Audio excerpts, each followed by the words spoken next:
Jesus Nazareno, sinasamba ka namin, pinipintuho ka namin.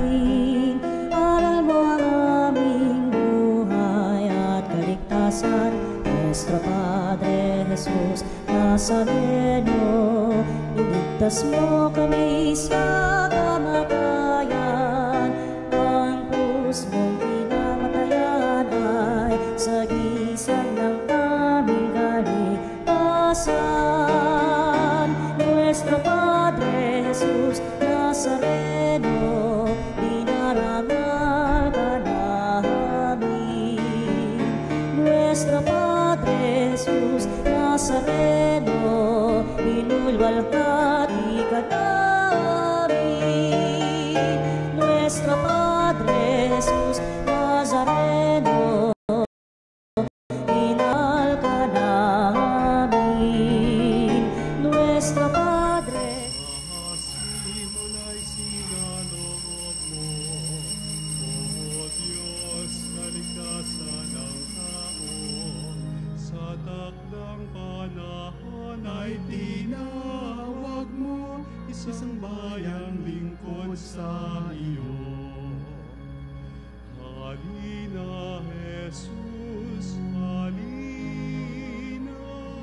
Halina, Jesus, halina.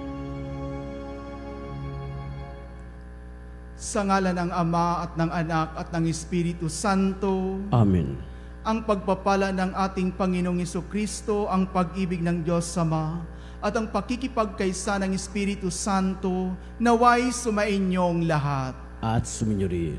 Mga kapanalig, isama din po natin sa ating banal na misa ang ating mga personal na kahilingan sa buhay at ang ating patuloy na pagpapasalamat sa Diyos sa mga biyayang ipinagkaloob niya sa atin. Ganun din po sa mga nagdiriwang ng kanilang kaarawan sa araw na ito, na pamalagiing malusog ang kanilang kalusugan. At sa mga humihiling naman ng kagalingan para sa kanilang karamdaman, naway pagalingin ng ating Panginoon ang kanilang nararamdaman.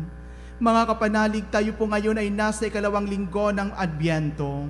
Ang panawagan po sa atin sa mga pagbasa sa araw na ito, lalong-lalo na po sa Ebanghelyo, ay walang iba kundi pagbabago. Pagbabago na kung saan unti-unti nating talikdan, unti-unti nating takwil ang mga bagay na hindi nakakatulong sa paglago ng ating pananampalataya. At muling ibaling natin ang ating sarili sa ating Panginoong Jesucristo. Mga kapatid, aminin natin ang ating mga kasalanan upang tayo maging marapat gumanap sa banal na pagdiriwang. Inaamin ko sa makapangyarihang Diyos at sa inyo mga kapatid, na lubha akong nagkasala sa isip, sa salita at sa gawa, at sa aking pagkukulang. Kaya isinasamo ko sa mahal na Birhen Maria, sa lahat ng mga anghel at mga banal, at sa inyo mga kapatid, na ako'y panalangin sa Panginoong ating Diyos. Kaawaan tayo ng makapangyarihang Diyos, patawarin tayo sa ating mga kasalanan, at patnubayan tayo sa buhay na walang hanggan. Amen. Panginoon, kaawaan mo kami. Panginoon, kaawaan mo kami. Kristo, kaawaan mo kami. Kristo, kaawaan mo kami. Panginoon, kaawaan mo kami. Panginoon, kaawaan mo kami. Manalangin tayo.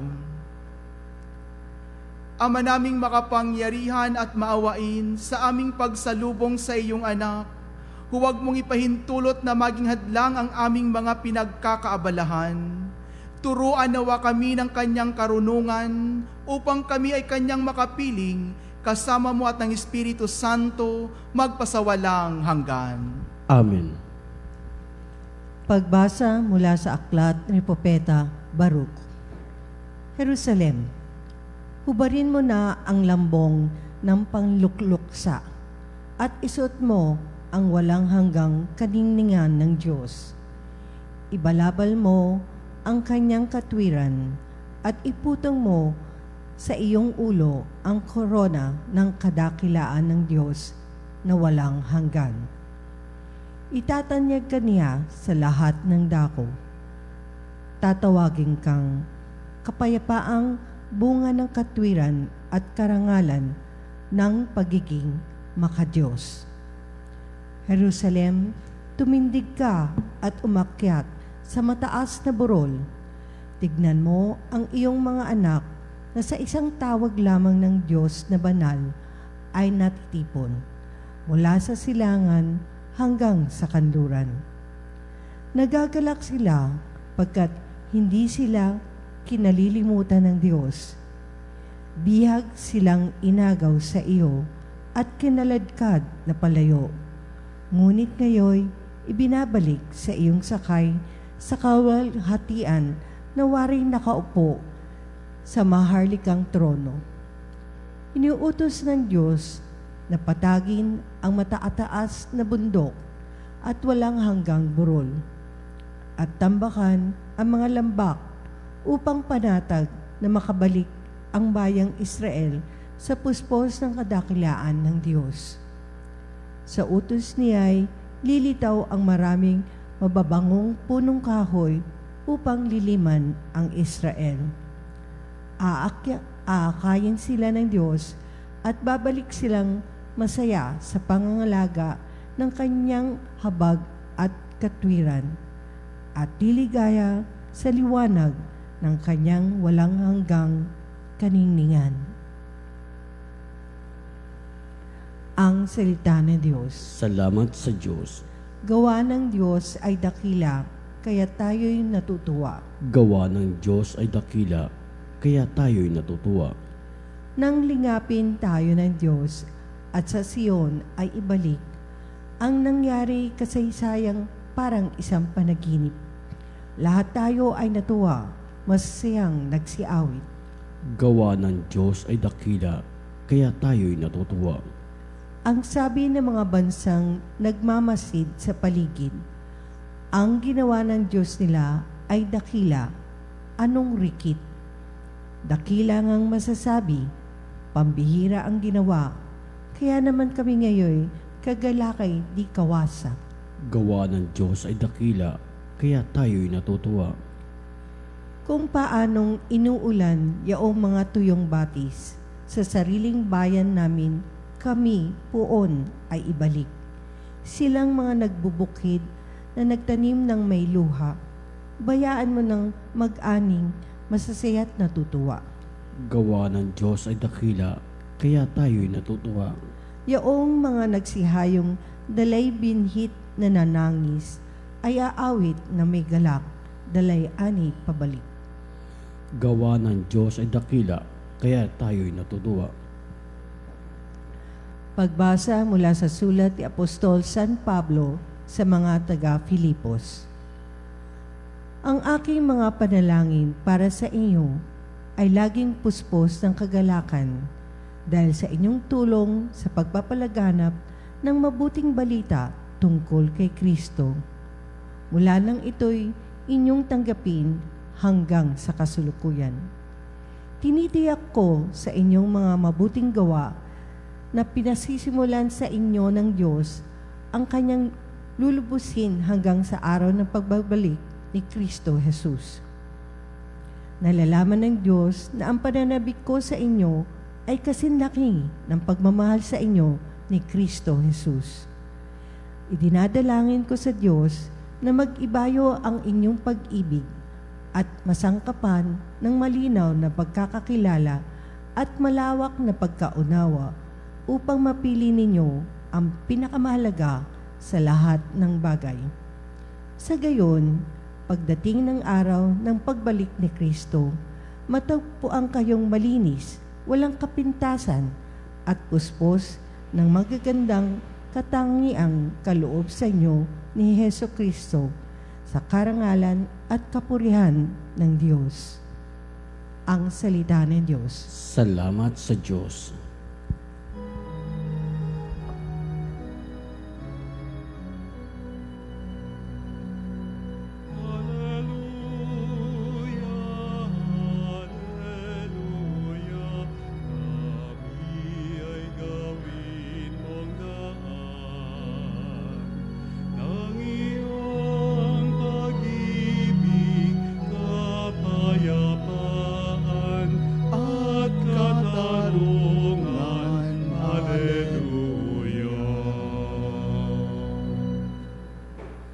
Sumainyo ang Panginoon. At sumayo rin. Ang mabuting balita ng Panginoon ayon kay San Lucas. Papuri sa iyo, Panginoon.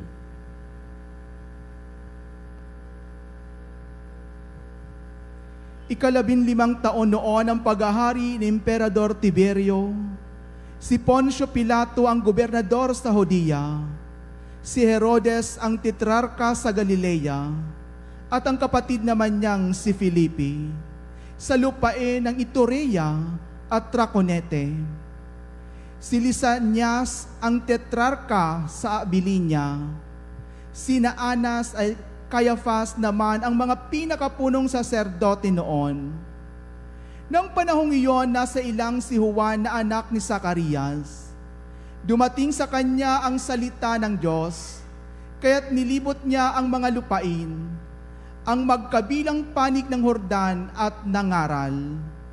Pagsisihan ninyo talikdan ang inyong mga kasalanan, at pabinyag kayo upang kayo'y patawarin ng Diyos, wika niya.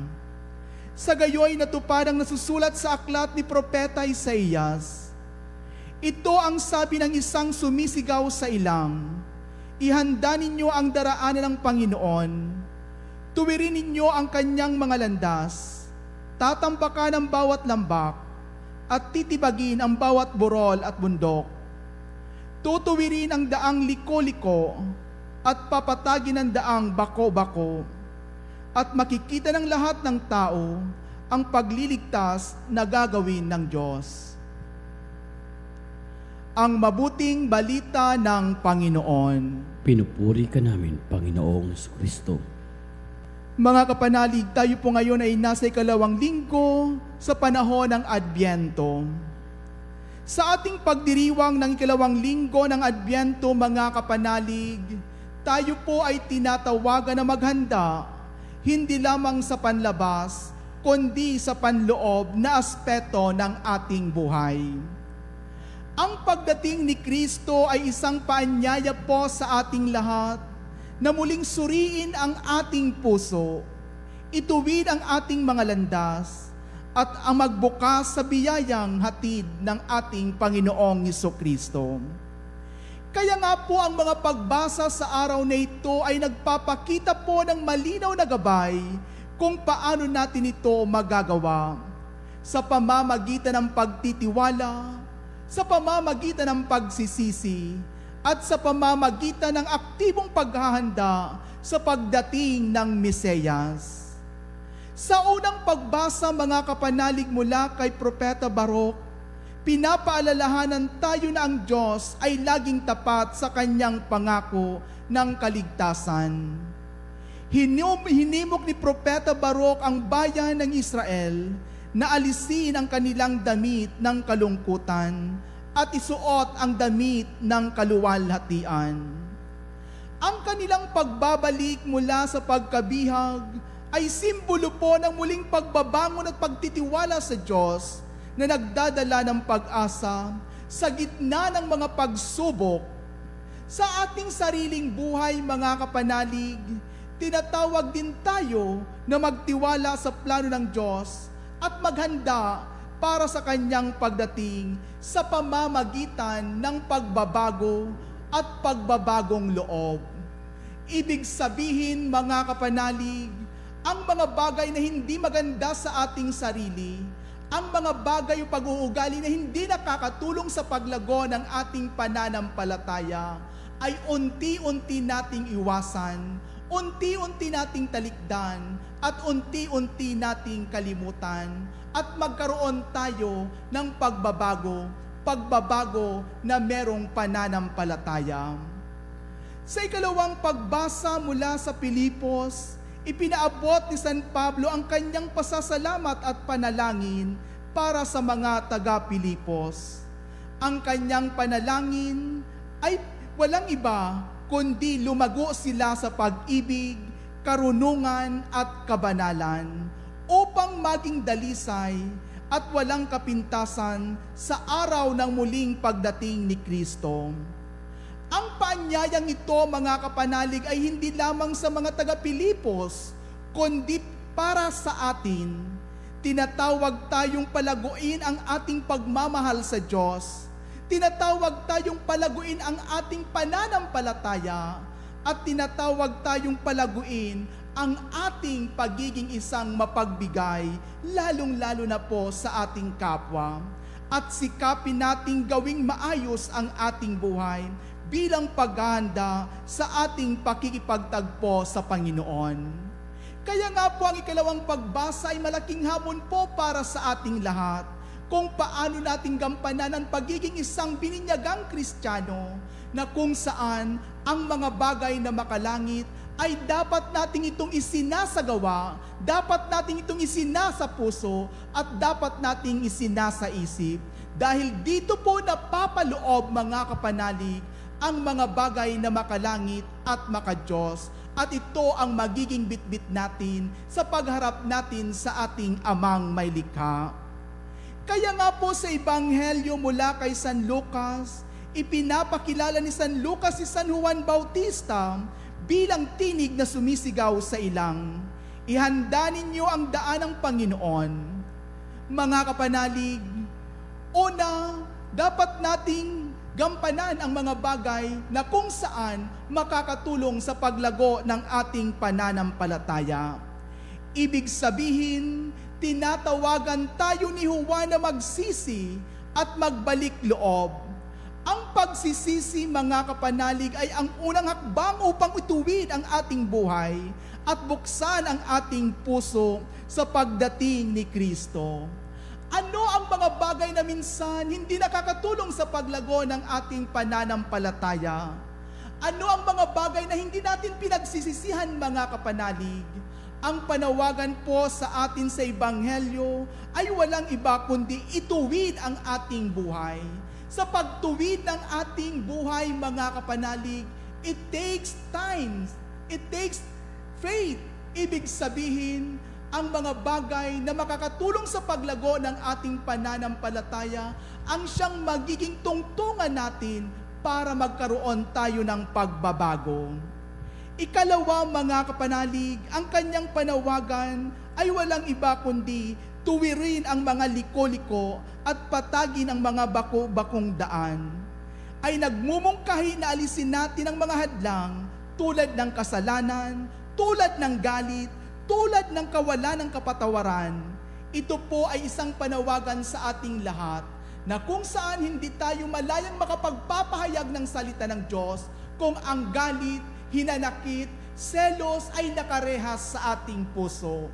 Ang panawagan po sa atin ay walang iba kundi patagin ang ating sariling buhay na kung saan nandyan ang pagpapatawad, nandyan ang pagmamahalan, nandyan ang pagkakaisa. Kaya nga po ang mensahe niya sa atin ay walang iba kundi inaalok ng Diyos ang lahat sa atin. Ibig sabihin, ang kaligtasan, mga kapanalig, ay hindi lang po eksklusibo kundi para sa lahat ng taong tumatanggap sa Kanya. Ang panawagan sa atin ay walang iba kundi kung paano natin linisin ang ating sarili. Ibig sabihin, mga kapanalig, ang mga bagay o pag-uugali nating naghahadlang sa paglago ng ating pananampalataya ay dapat natin itong kalimutan dahil hindi ito nakakatulong sa paglago ng ating pananampalataya. Kaya nga po ang panawagan ni San Juan Bautista ay walang iba kundi pagbabago. Hindi dahil sa takot, kundi dahil sa pag-asa at pagmamahal. Ang Diyos, mga kapanalig, ay laging handang tanggapin tayo gaano man tayo kalayo sa Kanya. Ang mensahe ni Juan Bautista ay nagbibigay diin sa pagiging aktibo sa paghahanda. Hindi sapat na manatiling tahimik. Kailangan nating gumawa ng hakbang upang maipakita ang ating pananampalataya sa pamamagitan ng mabuting gawa, sa pamamagitan ng pag-abot doon sa mga taong nasa laylayan ng ating lipunan. Kaya mga kapanalig, ang paghahanda po ngayong panahon ng Adbyento ay isang proseso ng pagpapakumbaba. kinikilala natin na ang ating lakas at kakayahan ay nagmumula po sa Diyos. Kaya't inaanyayahan tayong magtiwala sa Kanya ng lubos. Mga kapanalig, ngayong Adbyento, naway magpatuloy tayo sa paghahanda ng ating puso sa pagdating ng Panginoon. Tulad ng sinabi ni Propeta Baruch, isuot natin ang damit ng kaluwalhatian sa halip na kalungkutan. Gaya din po ng paalala ni San Pablo, lumago tayo sa kabanalan at lumago tayo sa pag-ibig. At tulad ng panawagan ni Juan Bautista, ituwid natin ang ating mga landas at alisin ang anumang humahadlang sa ating ugnayan sa Diyos. Sa ating masigasig na paghahanda, mga kapanalig, matatagpuan natin ang tunay na kagalakan at kapayapaan na hatid ni Kristo. Sa pagpapatuloy ng ating banal na Eukaristiya, isang malaking hamon ang napakinggan natin sa ikalawang linggo sa panahon ng Adbyento, na kung saan ang Panginoon ay laging nagpapaalala sa atin, isang paalala na kung saan unti-unti nating talikdan ang mga bagay na hindi nakakatulong sa paglago ng ating pananampalataya. Linisin natin ang ating sarili, hindi lang ang panlabas, mga kapanalig. Dahil sa paglilinis natin ng ating sarili, sa paglilinis natin ng ating sarili, mga kapanalig, unti-unti nating tinatanggap, unti-unti nating pinapapasok ang Panginoong Jesucristo sa sarili natin, na Siya ang maghahari sa buhay natin. At sa paghahari ng Panginoon sa sarili natin, mga kapanalig, dito natin makikita at mararamdaman ang pagbabago. Na ang pagbabago, mga kapanalig, ay walang iba kundi kung paano natin tanggapin ang mga bagay na makakatulong sa paglago ng ating pananampalataya, lalo't higit na ang mga bagay na makalangit, makadiyos at makatao.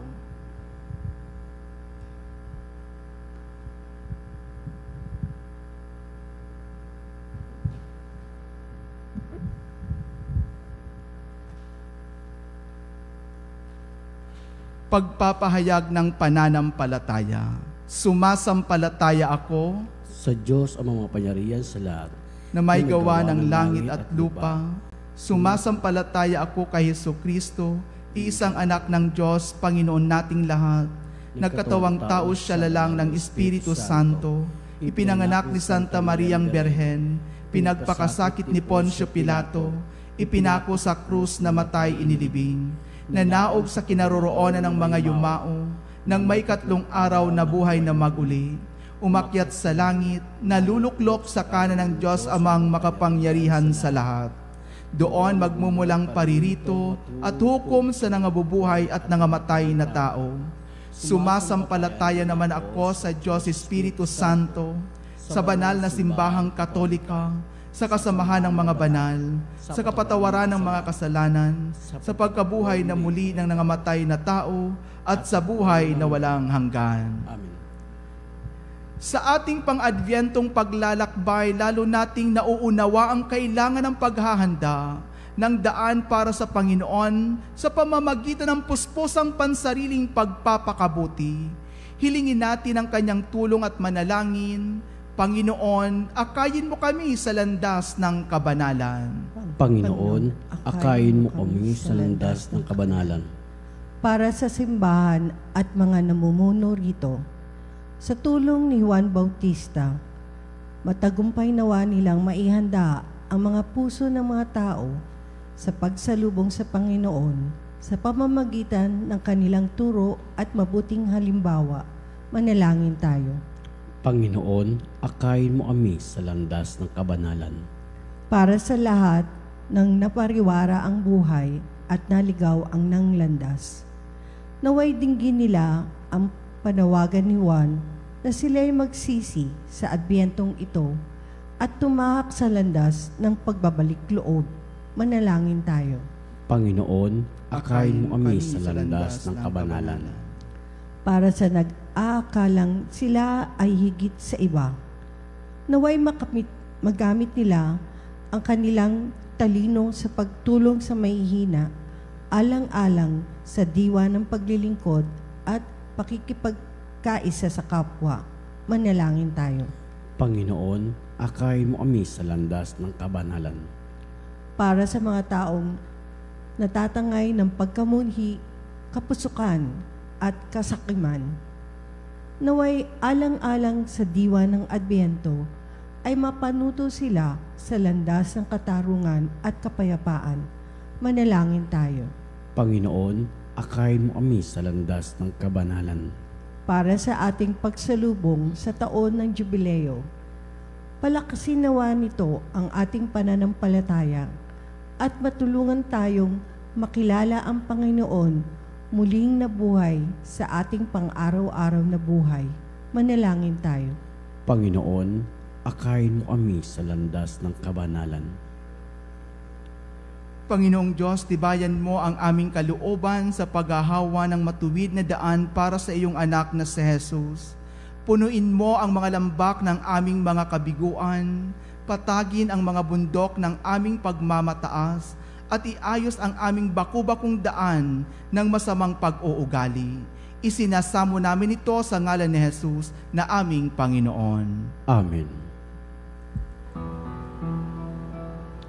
Ang himig mo, ang awit ko, lahat ng ito'y nagmula sa iyo. Huling ihandog sa'yo, buong puso kong inaalay sa'yo. O Diyos, o Panginoon, lahat ay biyayang aming inampon, aming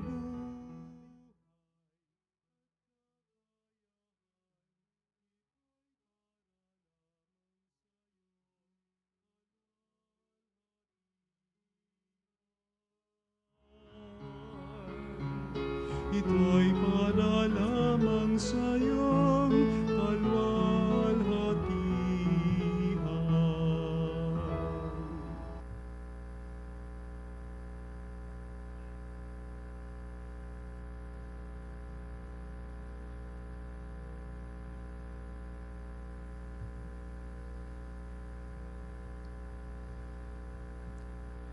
Manalangin kayo mga kapatid upang paghahain natin ay kalugdan ng Diyos sa mga makapangyarihan. Tanggapin nawa ng Panginoon itong pagkain sa iyong mga kamay, sa kapurihan niya at karangalan, sa ating kapinabangan at sa buong sabay ng banal. Ama naming lumikha, kalugdan mo ang aming mga panalangin at alay sa anumang kakulangan ng aming abang nakayanan. Naway ang pag-ibig mo ang magbigay kapupunan sa pamamagitan ni Jesucristo kasama ng Espiritu Santo magpasawalang hanggan. Amen. Sumainyo ang Panginoon. At sumayo rin, Itaas sa Diyos ang inyong puso at diwa. itinaas na namin sa Panginoon. Pasalamatan natin ang Panginoong ating Diyos. Marapat ay siya ay pasalamatan. Ama naming makapangyarihan, tunay ngang marapat na ikaw ay aming pasalamatan sa pamamagitan ni Jesucristo na aming Panginoon. Siya'y isinugo mo upang matupad ang iyong magandang balak para sa lahat. Hindi niya ikinahiyang mamuhay ng mahirap upang mapakisamahan niya kaming matapat. Siya'y naging hindi na iba sa amin upang may tampok niya kami sa iyong piling. Sa kanyang lantarang muling pagdating, ang pakikisama niya'y puspusang magniningning at ang pangako niyang kapanapanabik ay inaasahan naming lubos na makakamit. Kaya kaysa ng mga anghel na nagsisiawit ng papuri sa iyo, nang walang humpay sa kalangitan, kami nagbubunyi sa iyong kadakilaan.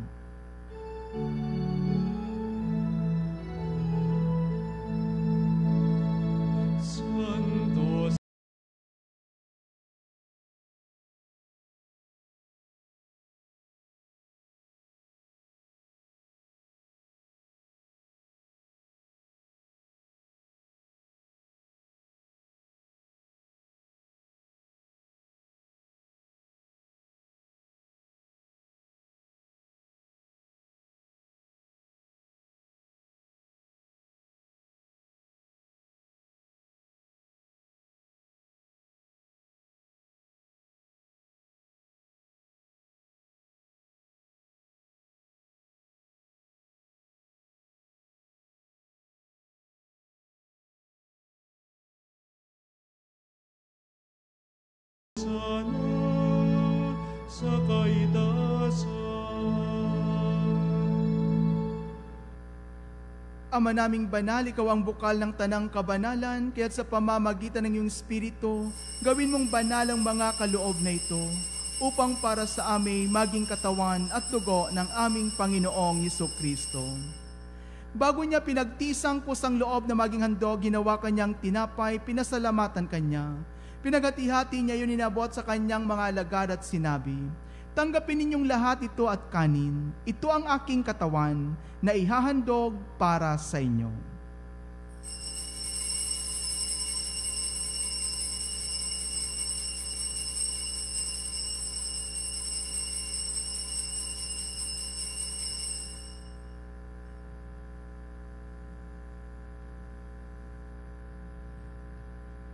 Gayon din naman nung matapos ang hapunan, hinawakan niyang kalis, muli kanyang pinasalamatan, iniabot niyang kalis sa kanyang mga alagad at sinabi, "Tanggapin ninyong lahat ito at inumin. Ito ang kalis ng aking dugo, ng bago at walang hanggang tipan. Ang aking dugo ay bubuhos para sa inyo at para sa lahat. Sa ikapagpapatawad ng mga kasalanan, gawin ninyo ito sa pag-alala sa akin."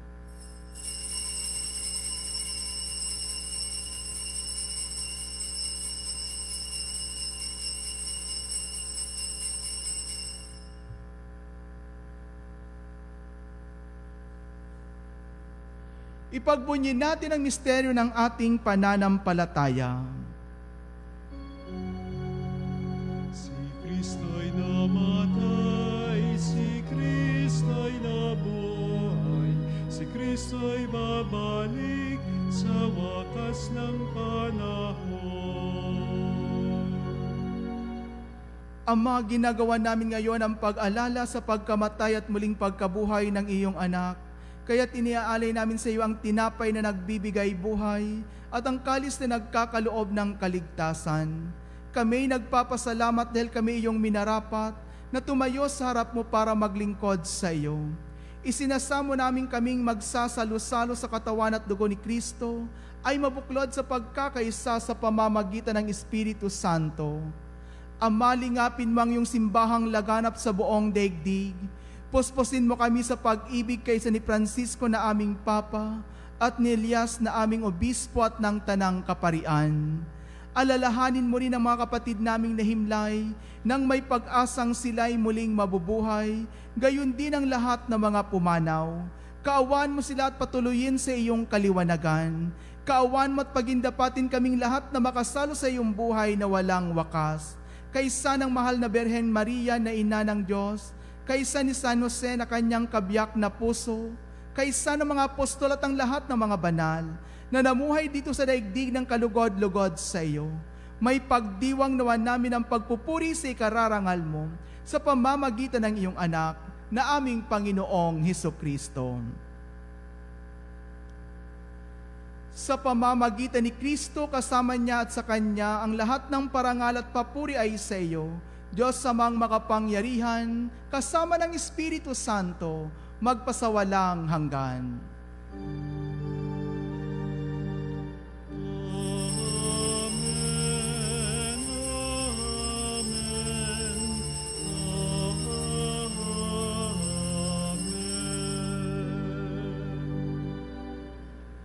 Sa tagubili ng mga nakagagaling na utos sa turo ni Jesus na Panginoon natin at Diyos, ipahayag natin ang lakas loob. Ama namin, sumasalangit ka, sambahin ang ngalan mo, mapasa amin ang kaharian mo. Sundin ang loob mo dito sa lupa, parang sa langit. Bigyan mo kami ng aming kakanin.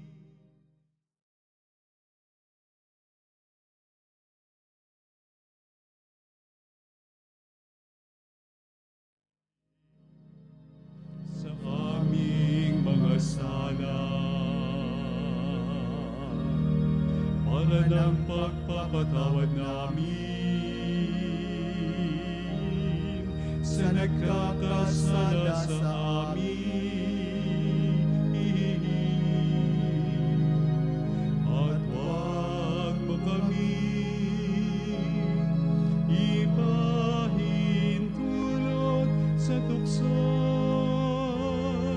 at iadya mo kami sa lahat ng masama.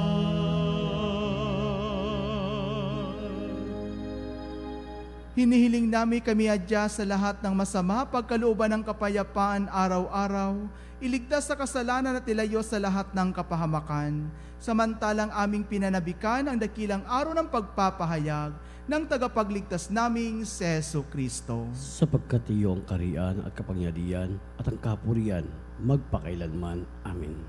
Panginoong Jesucristo, sinabi mo sa iyong mga apostol, kapayapaan ang iniiwan ko sa inyo.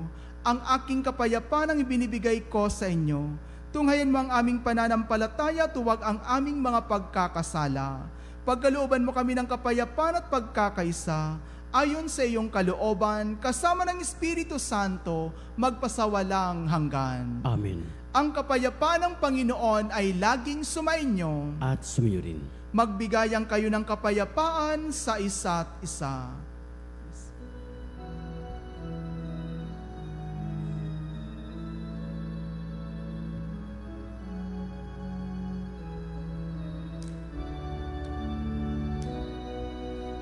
Kordero ng Diyos na nag-aalis ng mga kasalanan ng mundo, maawa ka sa amin. Kordero ng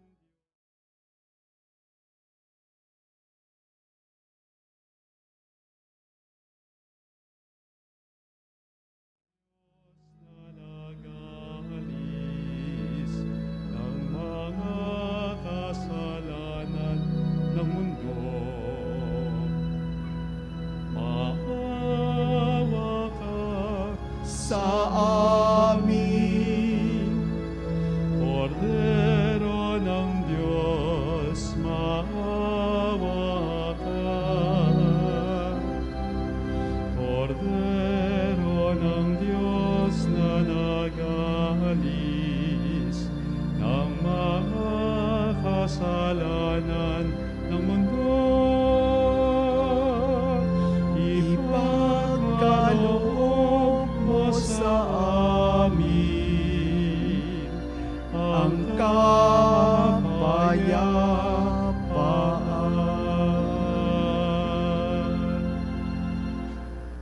Ito ang kordero ng Diyos, ito ang nag-aalis ng mga kasalanan ng sanlibutan. Mapalad ang mga inaanyayahan sa kanyang piging. Panginoon, hindi ako karapat-dapat ang patuloy sa iyo. Ngunit sa isang salita mo lamang ay gagaling na ako.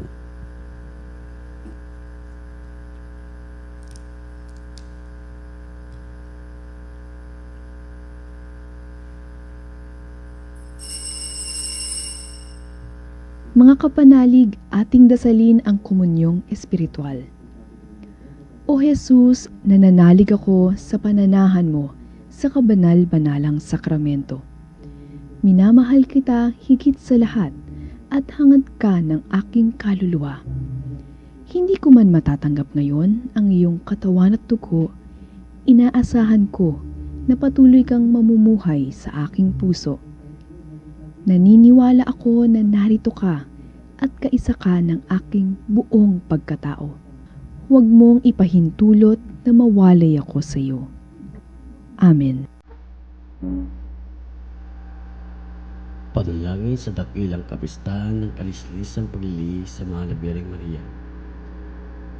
Mahal na Birhen ng Immaculada Concepcion, Inang kaibig-ibig, pinasalamatan ka namin sa biyayang ipinagkaloob sa amin ng Ama sa pamamagitan mo.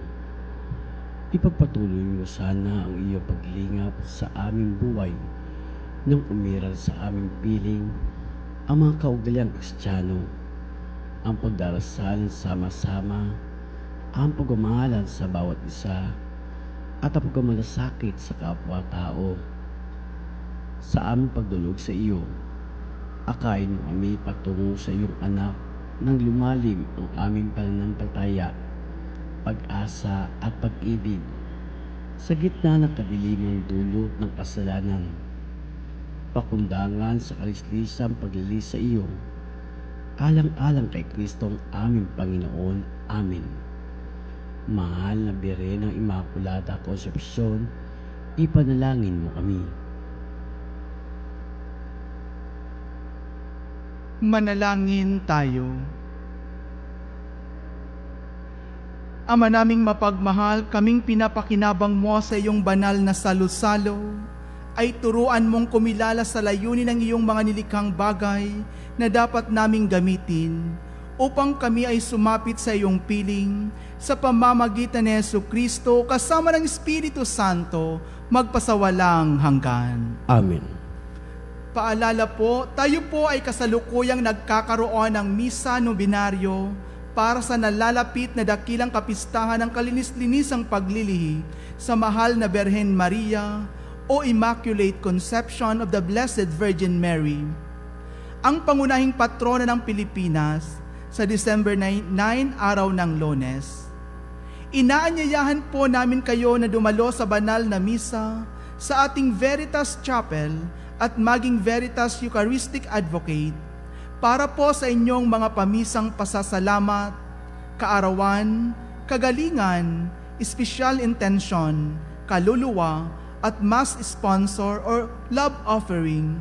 Tumawag lamang po sa Religious Department 8925-7931, Local 129-131-137 o mag-text po sa numerong 0917-631-4589 at hanapin lamang po si Binibining Rene Jose o si Miss Ali Nahi. Maraming salamat po. Sumainyo ang Panginoon. At sumayo rin. Magsiyuko kayo at ipanalangin ang pagpapala ng Diyos.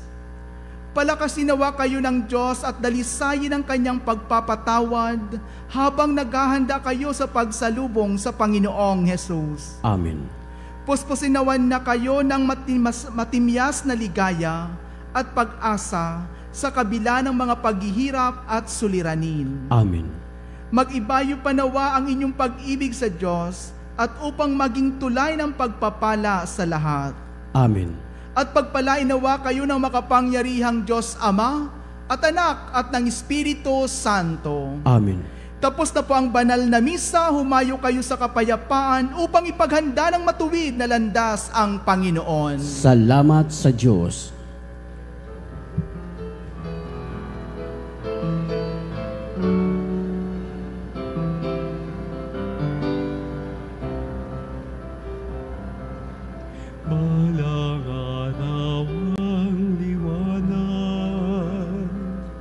Matatanaw ng bulan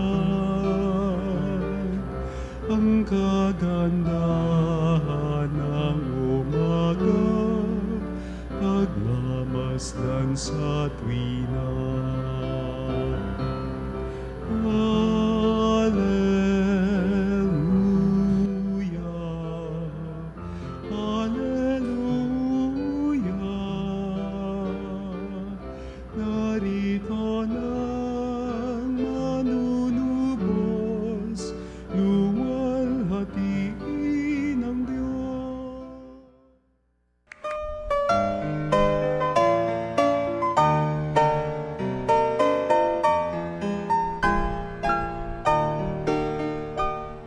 Nuestro Padre Jesus Nazareno, sinasamba ka namin, pinipintuho ka namin, aral mo ang aming buhay at kaligtasan. Nuestro Padre Jesus Nazareno, iligtas mo kami sa kamatayan, ang krus mong pinamatayan.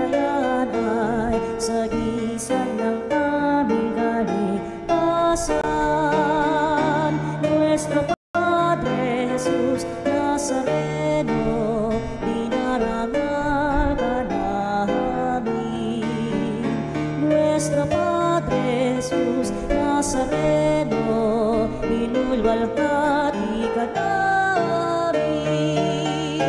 Nuestro Padre Jesus,